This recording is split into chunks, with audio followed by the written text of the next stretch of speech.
इस YouTube channel पर स्वागत है। तो देखिए, आज रसायन विज्ञान के टॉपिक लिए हैं इलेक्ट्रॉनिक विन्यास, जिससे कि अक्सर परीक्षा में प्रश्न पूछे ही जाते हैं। इसके आधार पर हमको पता लगाना है कि कौन सा तत्व धातु है, कौन सा तत्व अधातु है, कौन सा उपधातु है तथा कौन निष्क्रिय गैस है। तो देखिए, ध्यान देना है। इलेक्ट्रॉनिक विन्यास मतलब कि हमको किसी तत्व को निकालना है, तो सबसे पहले इलेक्ट्रॉनिक विन्यास निकालने के लिए उस तत्व का एटॉमिक नंबर अर्थात परमाणु संख्या ज्ञात होना चाहिए। जैसे कि मैंने ले लिए कोई चीज सोडियम का इलेक्ट्रॉनिक विन्यास ज्ञात करना है, तो आप लोग जानते हैं कि सबसे पहला कक्षा में इलेक्ट्रॉनों की संख्या 2 रखा जाता है। उससे अगली जो कक्षा होती है उसमें इलेक्ट्रॉनों की संख्या 8 या 18 के आसपास रखा जाता है।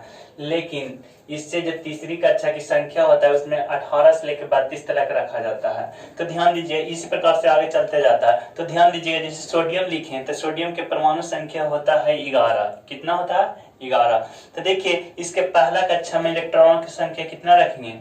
2 रखेंगे। दूसरा कक्षा में इलेक्ट्रॉनों की संख्या कितना? अधिकतम संख्या 8 या 18 रख सकते हैं। तो देखिए 2, 8, 10, लेकिन इसमें इलेक्ट्रॉनों की संख्या है 11, तो बच रहा है कितना? मात्र 1। इसीलिए अंतिम कक्षा में इलेक्ट्रॉनों की संख्या 1 रह जाएगा। इसी प्रकार मान लीजिए कि हम ले लेते हैं दूसरा तत्व मैग्नीशियम। तो इसका एटॉमिक नंबर कितना है? तो मैग्नीशियम लेते हैं तो इसका परमाणु संख्या आता है कितना? 12। तो परमाणु संख्या 12 है, तो इलेक्ट्रॉनिक विन्यास निकालने के लिए सबसे पहला कक्षा में इलेक्ट्रॉन की संख्या 2, फिर उससे अगली कक्षा में 8 या 18 होता है। तो देखिए दूसरा कक्षा में कितना? 8 लेते हैं, तब बच जाता है कितना? 2, यानी बच जाएगा लास्ट वाला कक्षा में इलेक्ट्रॉन की संख्या कितना? 2। इसी प्रकार से देखिए आगे हम ले लिए कोई चीज, क्लोरीन ले लिए हैं, तो क्लोरीन के परमाणु संख्या होता है कितना? 17। तो इसका इलेक्ट्रॉनिक विन्यास निकालते हैं। तो देखिए पहला कक्षा में इलेक्ट्रॉनों की संख्या 2, दूसरा में होता है कितना जी? तो दूसरा में 8 या कुछ 18। फिर देखिए दूसरा कक्षा में 8 या 18 होता है। लेकिन देखिए यहाँ पर स्थिति है 2, 8, 10, लेकिन अभी मतलब कि 8 नहीं आ रहा है, 18 नहीं आ रहा है, इसलिए इसमें कितना रह जाएगा? 7 का। 2, 8 कितना? 10 है, 10, 7 कितना? 17। इसके अंतिम कक्षा में इलेक्ट्रॉन की संख्या कितना हो गया? 7। इसी प्रकार से विन्यास निकालते हैं। तो पहला कक्षा में इलेक्ट्रॉनों की संख्या 2, दूसरा कक्षा में इलेक्ट्रॉनों की संख्या कितना? 8, तीसरा में फिर देखिए 2, 8 कितना हो गया? 10। तो 10 हो गया, तो हम आगे मतलब कि बच गया कितना? 2, 8, 10, लेकिन तीसरा कक्षा में 8 या 18 हो सकता है, यानी कितना हो जाएगा? 8। इस प्रकार तो देखिए हम इलेक्ट्रॉनिक विन्यास मतलब सीख गए, लेकिन देखिए इसमें हमको सीखना है, इस टॉपिक पर आना चाहिए। सबसे पहले इसमें सीखना है कि देखिए कौन सा तत्व धातु है, कौन सा तत्व अधातु है, कौन सा तत्व उपधातु है, कौन निष्क्रिय गैस है। तो देखिए ध्यान दीजिएगा, धातु अधातु अपधातु को पहचान करने के लिए इलेक्ट्रॉनिक विन्यास के आधार पर किस लेवल से करते हैं। तो देखिए धातु का पहचान यही होता है जी, धातु, अधातु, उपधातु, एगो होता है निष्क्रिय गैस।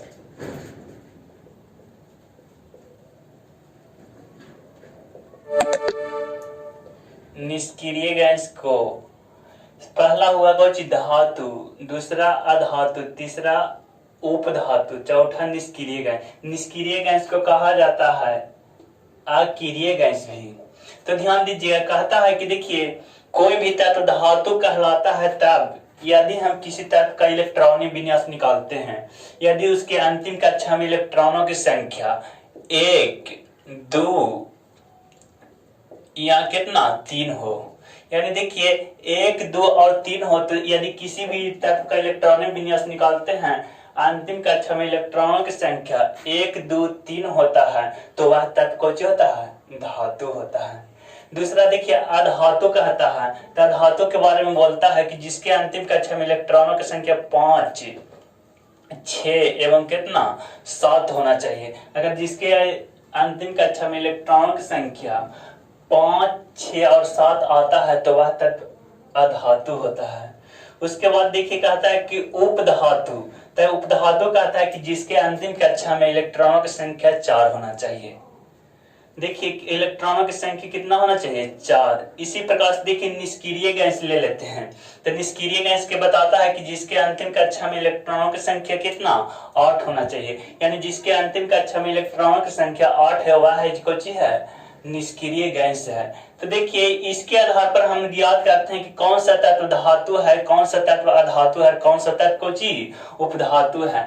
तो मैंने बताया कि देखिए जिसके अंतिम कक्षा में इलेक्ट्रॉनों की संख्या 1, 2, 3 होता है वह तत्व धातु होता है। जिसके अंतिम कक्षा में इलेक्ट्रॉनों की संख्या 5, 6, 7 होता है वह अधातु होता है।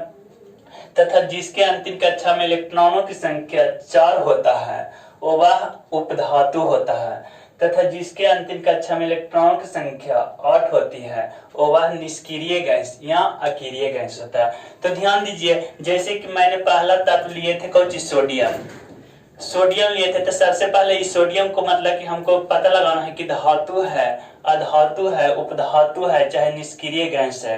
तो ध्यान दीजिएगा सोडियम को सबसे पहले इलेक्ट्रॉनिक विन्यास मतलब निकालते हैं, तो इलेक्ट्रॉनिक विन्यास का वीडियो पहले बना चुके हैं।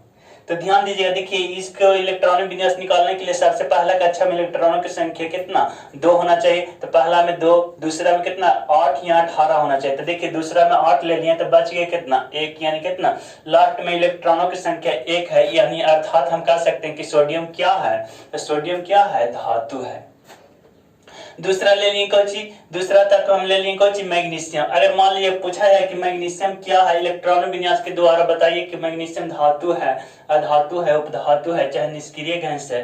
तो सबसे पहले देखिए मैग्नीशियम का हम इलेक्ट्रॉनिक विन्यास निकालें तो देखिए इसके अंतिम कक्षा में इलेक्ट्रॉन की संख्या 2 आता है। जैसे पहला कक्षा में इलेक्ट्रॉन की संख्या 2 हो गया, दूसरा में 8 हो गया, लेकिन लास्ट वाला इलेक्ट्रॉन की संख्या कितना आ जाता है, 2 आ जाता है। तो 2 आता है तो हम बताए हैं कि जिसके अंतिम कक्षा में 1, 2, 3 होता है वह होता है धातु होता है। अर्थात यह भी कौन सी है, धातु है। यानी कह सकते हैं कि देखिए सोडियम है जो कौन सी है, धातु है।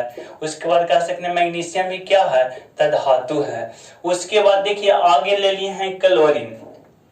तो ध्यान देना है क्लोरीन को मतलब सबसे पहले हमको परमाणु संख्या ज्ञात होना चाहिए। तो क्लोरीन की परमाणु संख्या होता है एटॉमिक नंबर 17। तो सबसे पहला कक्षा में इलेक्ट्रॉनों की संख्या कितना, 2, दूसरा में 8। तो देखिए 2, 8 ले लेते हैं तो 2, 8 कितना, 10, बच गए कितना, 7। यानी लास्ट वाला कक्षा में इलेक्ट्रॉन की संख्या कितना, 7। तो देखिए इसके अंतिम कक्षा में इलेक्ट्रॉनों की संख्या अंतिम माने लास्ट कक्षा में इलेक्ट्रॉनों की संख्या 7 है। तो हम बताए हैं कि जिसके अंतिम कक्षा में इलेक्ट्रॉनों की संख्या 5, 6, 7 होता है वो अधातु होता है। अर्थात देखिए क्लोरीन के बारे में कहा जाए कि क्या है जी, तो कह सकते हैं कि कौन चीज, अधातु है, अधातु।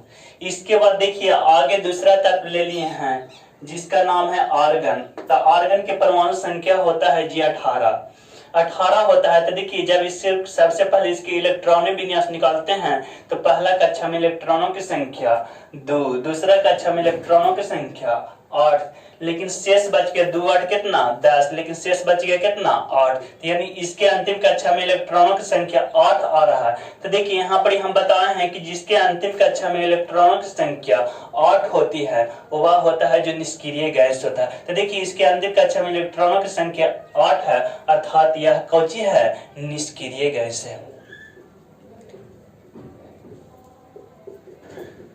इसके अलावा एक और तत्व ले लेते हैं, ध्यान दीजिएगा।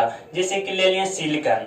तो सिलिकॉन की परमाणु संख्या आप लोग जानते होंगे कि 14 होता है। कितना होता है, 14। तो सबसे पहले देखिए इलेक्ट्रॉनिक विन्यास इसको निकालेंगे, पता लगाना है कि धातु है कि अधातु है कि उपधातु है।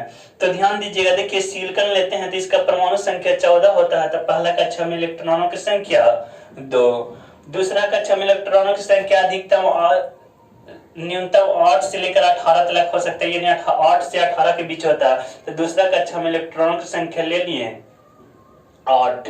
यानी देखिए 2, 8 कितना हो गया जी, 10, लेकिन बच गया शेष कितना, तो 2, 8, 10, यानी बचा कितना, 4। यानी 4 बचा। तो देखिए यानी लास्ट वाला कक्षा में इलेक्ट्रॉनों की संख्या आगे कितना, 4। यानी 4 गया। एरा से पता चल गया कि देखिए हमने बताया है कि जिसके अंतिम कक्षा में इलेक्ट्रॉनों की संख्या 4 होती है वह होता है देखो जी उपधातु होता है। अर्थात यह पूछा जाए कि सिलिकॉन क्या है जी, तो आप लोग बता सकते हैं कि यह उप धातु है। तो देखिए आपको इस बातों को समझ में आ गया होगा। आगे देखिए इसके आधार पर मतलब देखिए एक तो मतलब कि हम निकाल सकते हैं कि देखिए कौन सा तत्व धातु है, कौन सा तत्व धातु है, कौन सा धातु है तथा कौन सा निष्क्रिय गैस है। ये तो आप लोग सीख चुके हैं, लेकिन ध्यान दीजिए अगला मतलब कि हम स्टार्ट करते हैं कि देखिए यह तत्व धातु अधातुता है, लेकिन इसका मतलब वैलेंसी कितना होगा, संयोजकता कितना होगा, जो कि अगला नेक्स्ट टॉपिक में हम बताएंगे।